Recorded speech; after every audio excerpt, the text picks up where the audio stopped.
Baruch Spinoza nació en Ámsterdam en 1632 en el seno de una familia judía. Entendió a Dios como sustancia infinita y lo identificó con la naturaleza. Su filosofía, a primera vista, parece priorizar el aspecto lógico, formal o arquitectónico del sistema, su orden geométrico. Sin embargo, no nos equivocaríamos si la caracterizamos por la importancia que en ella tienen aspectos tan poco formales como el cuerpo, las pasiones, los afectos y ese deseo o impulso que recibe el nombre de conatus. Para él, cada hombre completa a los otros y es completado por ellos.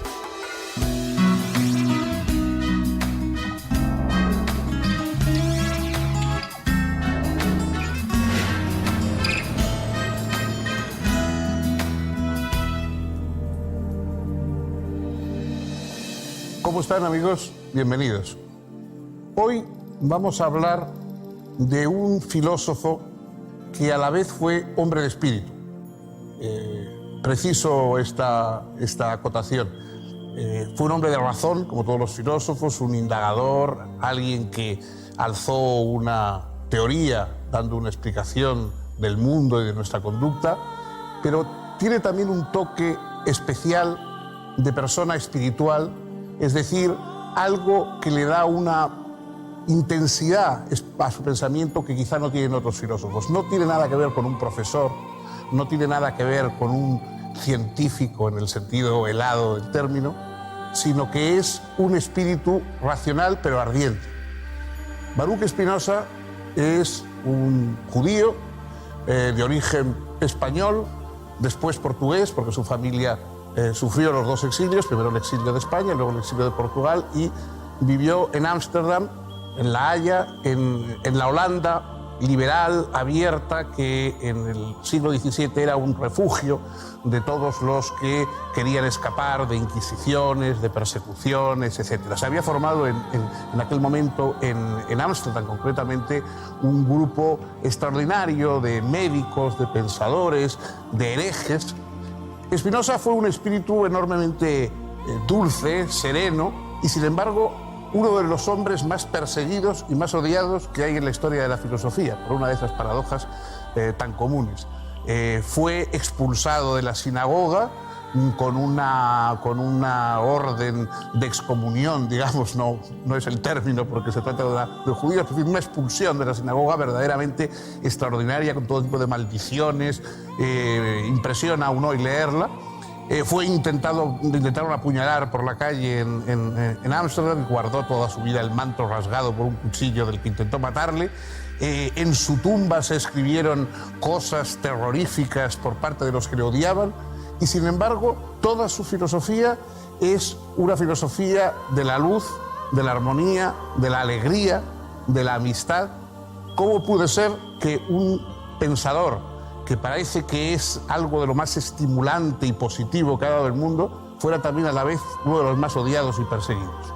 Eso es lo que vamos a presentarles a ustedes en los siguientes minutos.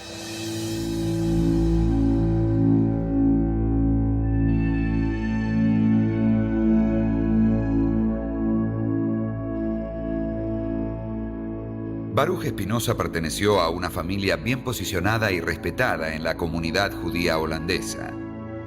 Su padre era un rico comerciante y le proporcionó una esmerada educación, pensando en él como un futuro rabino. El joven Baruch pronto dominó, además del hebreo y el holandés, los idiomas español, portugués, griego, latín, francés e italiano. Además de familiarizarse con la Torá y el Talmud, su curiosidad lo llevó a interesarse por la Kabbalah, las matemáticas y la filosofía. Conoció y apreció el pensamiento de Descartes. Su despierta inteligencia lo llevó pronto a cuestionar abiertamente la interpretación ortodoxa de los textos sagrados. Él afirmaba que cada creyente debía interpretar libremente las Escrituras sin que fuese necesario seguir las opiniones de los doctos. También dijo que la presunta sabiduría de los sacerdotes solo era un medio para dominar a las masas. Por otro lado, aseguró que era imposible demostrar la inmortalidad del alma.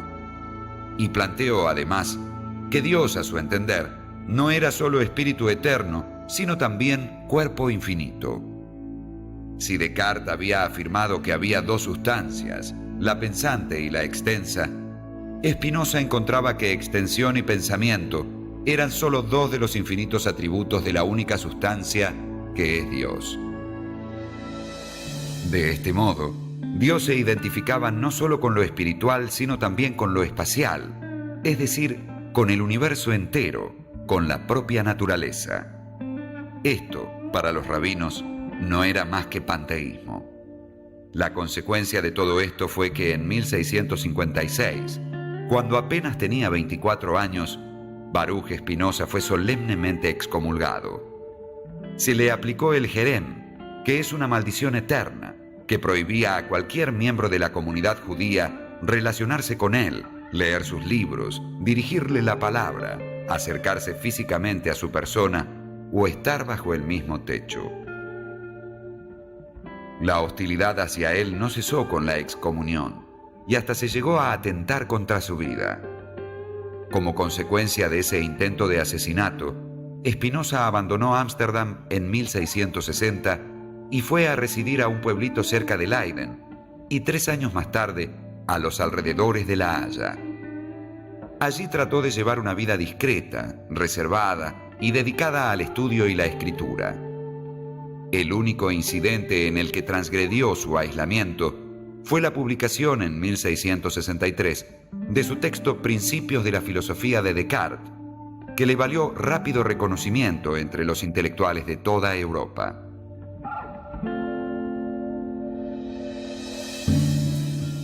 Spinoza fue un discípulo de Descartes, no un seguidor ciego, sino alguien que se inspiró en las teorías cartesianas y las reacomodó de una manera muy propia y probablemente, yo creo, filosóficamente más sólida.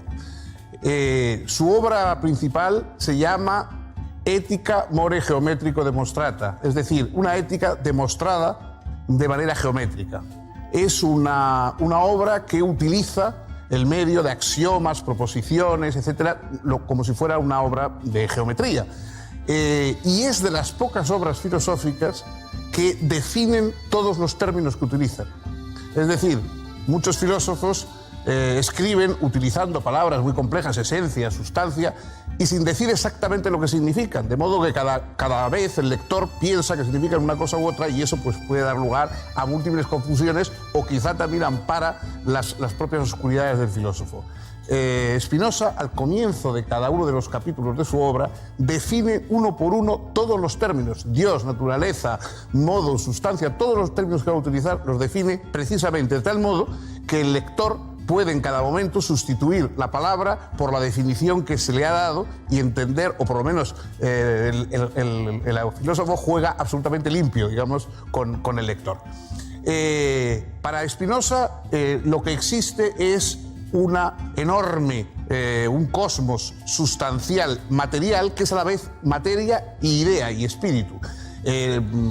Continúa la dualidad cartesiana, pero esta vez no como dos realidades separadas, sino como el anverso y el reverso de la misma realidad.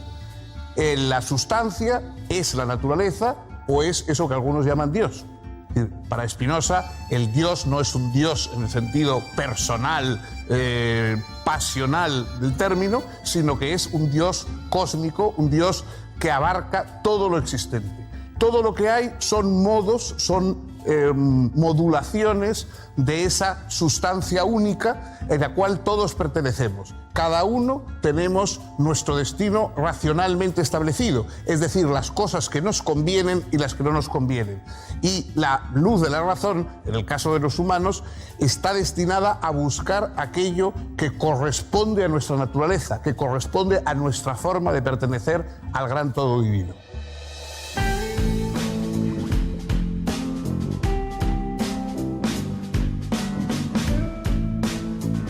Hay, para Spinoza, una única sustancia que en sí comprende la totalidad de lo real y que puede llamarse indistintamente Dios o naturaleza. Toda cosa finita es una manifestación de tal sustancia infinita. Si no fuese así, la sustancia no sería infinita, porque tendría lo finito como lo otro de sí y por lo tanto como su límite. Lo finito no puede estar, por lo tanto, fuera de lo infinito. Dicho de otro modo, todo es Dios. Si esta perspectiva choca contra nuestra representación habitual de Dios, ello es, según Spinoza, porque tendemos a concebirlo a partir de la imaginación, antropomórficamente, y no desde el punto de vista de la razón. O sea, nada real puede haber fuera de Dios. No hay trascendencia en Dios. Es el universo, y el universo es la totalidad de los cuerpos y sus interacciones. Dios es eterno, y el universo lo es. Y lo que llamamos muerte no es más que la descomposición de un cuerpo cuyos elementos pasan a formar otros diferentes cuerpos. En 1673 se le ofreció a Spinoza una cátedra de filosofía en la Universidad de Heidelberg, Alemania, pero la rehusó para mantener su independencia y aislamiento. Para vivir se dedicó a la profesión de pulidor de lentes para instrumentos ópticos. Así vivió retiradamente y se le conoce un único intento de constituir una familia que no prosperó debido a la oposición del padre de la joven, que era protestante y que impuso la condición de que Spinoza abrazara la fe cristiana, lo que resultó inaceptable para el filósofo.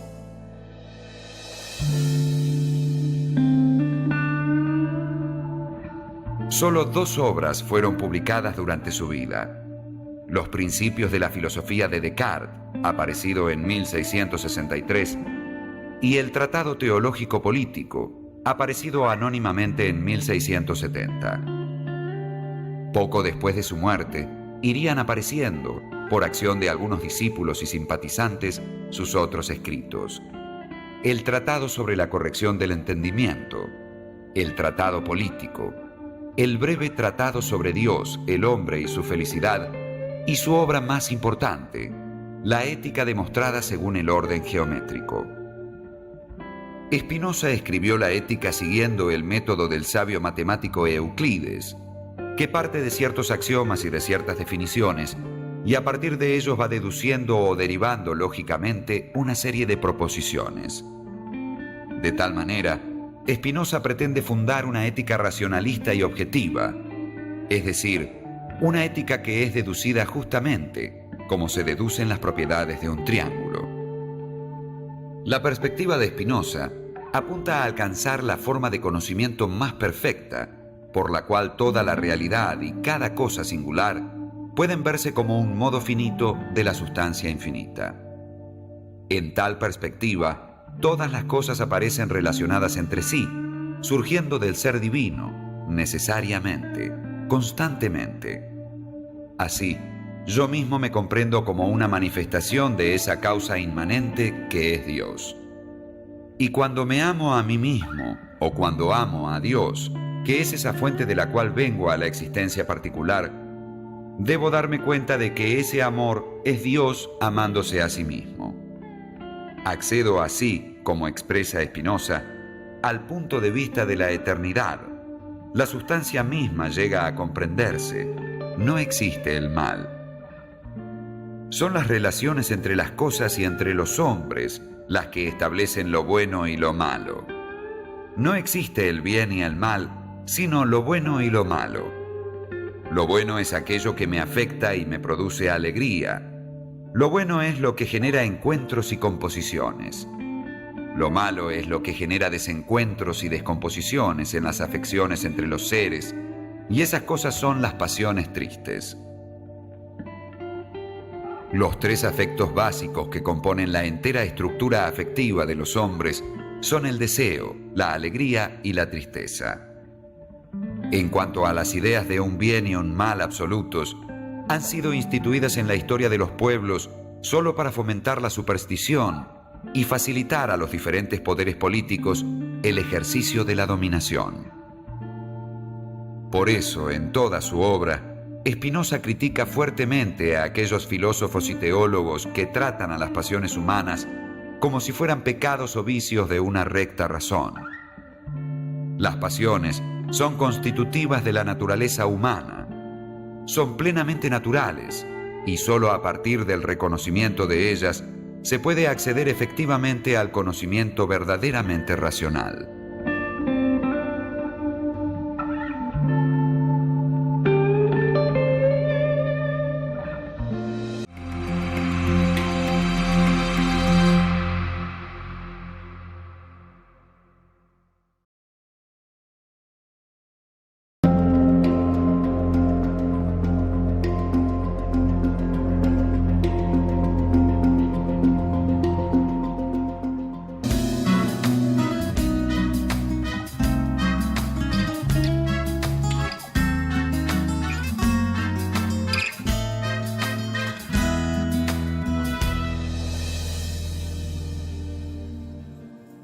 En la ética de Spinoza no existe el mal y el bien como absolutos.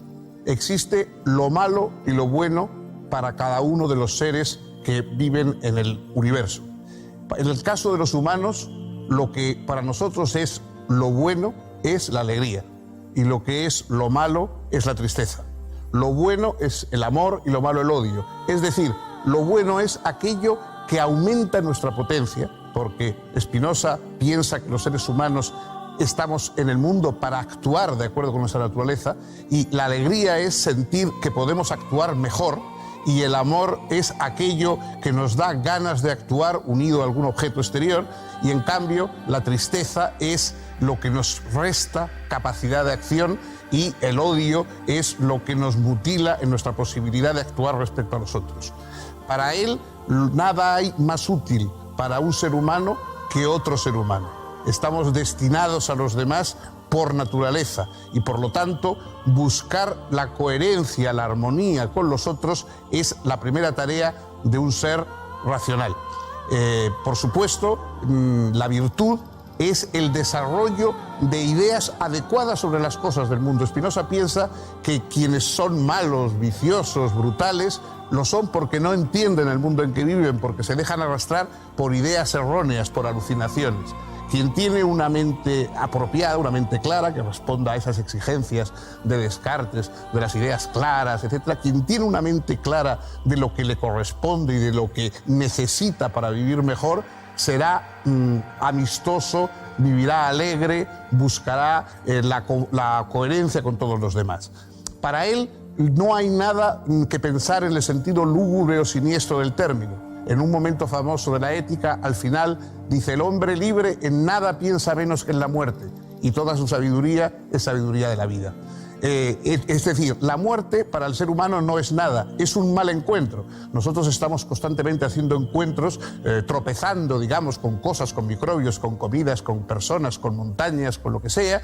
Unas nos vienen bien, nos refuerzan, nos dan más salud, digamos, en todos los sentidos, y otras pues nos son negativas, y antes o después haremos un mal encuentro del cual no podremos recuperarnos. Pero en eso no hay nada que pensar. Nuestro pensamiento tiene que ser el pensamiento de la vida, de lo que queremos hacer, de cómo conseguir y conservar la alegría.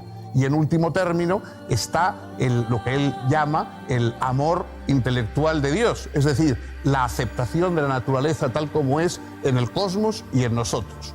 Es un amor, por supuesto, a Dios que no espera ni premios ni correspondencias. Borges, que dedicó 2 hermosos sonetos a Spinoza, termina uno de ellos diciendo: el más puro amor le fue otorgado, el amor que no espera ser amado.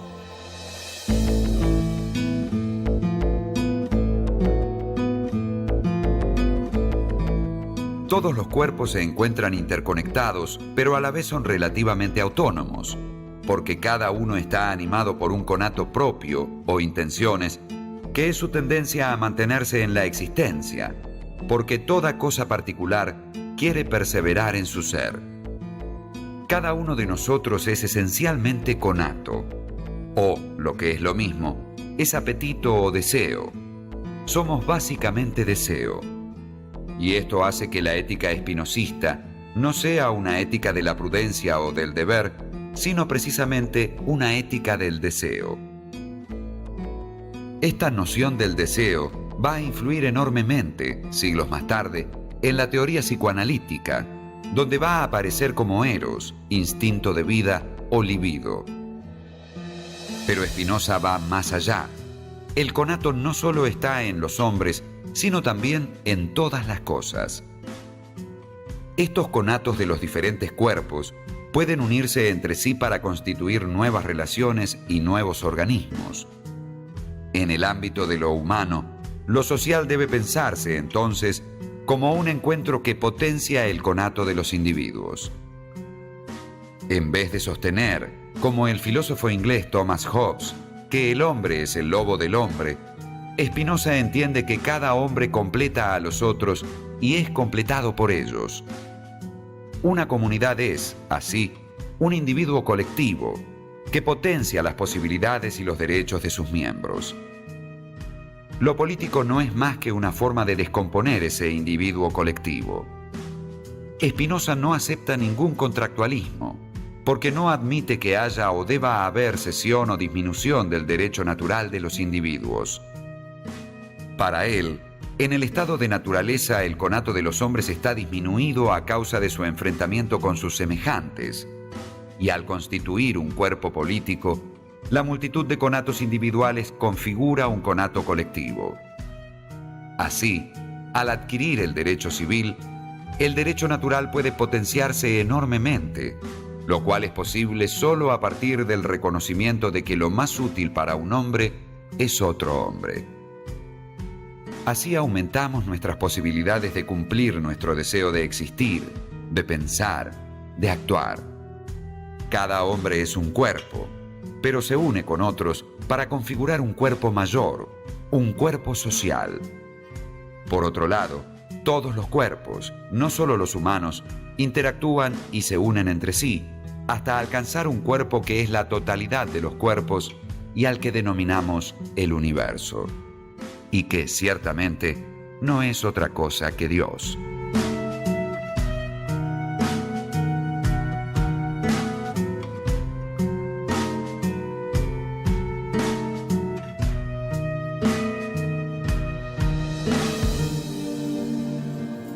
La obra de Spinoza ha ido creciendo con el tiempo. En su momento, como digo, fue extraordinariamente perseguida, prohibida. De hecho, no se editó nunca en su vida el libro de la Ética, se editó póstumamente. ¿Por qué? Pues porque en el fondo la Ética de Spinoza es una obra profundamente materialista. Es decir, es una descripción del mundo, es una descripción de la relación de la idea que tenemos los humanos y de la naturaleza, profundamente surgida de una falta de trascendencia. Él no tiene ninguna concesión a lo sobrenatural, sino que al contrario es completamente comprensible y racional todo lo que plantea desde el mundo de la experiencia humana. Pero por otra parte está llena de un fervor espiritual especial. Es decir, no es un materialismo que en modo alguno degrade o nos convierta en juguetes de fuerzas extrañas, sino que es una revigorización del espíritu humano lo que se encuentra en esa obra tan paradójica y que por lo tanto fue en un comienzo tan mal recibida. Con el tiempo, Spinoza ha ido aumentando en su influencia. Uno de los más grandes filósofos que vinieron posteriormente, Hegel, dijo: todos los filósofos tenemos dos filosofías, la nuestra y la de Spinoza, porque parece que de alguna forma su filosofía es algo así como un marco general en el cual luego se inscriben con unos u otros detalles las filosofías de los demás. Por supuesto, en nuestro tiempo, Spinoza ha vuelto a tener muchas relecturas, algunas pues polémicas desde un sesgo político, como la de Toni Negri. Deleuze le dedicó también mucho estudio. En general, es uno de esos filósofos que hoy está probablemente más presente de lo que lo estuvo en el siglo XIX y en su propia época.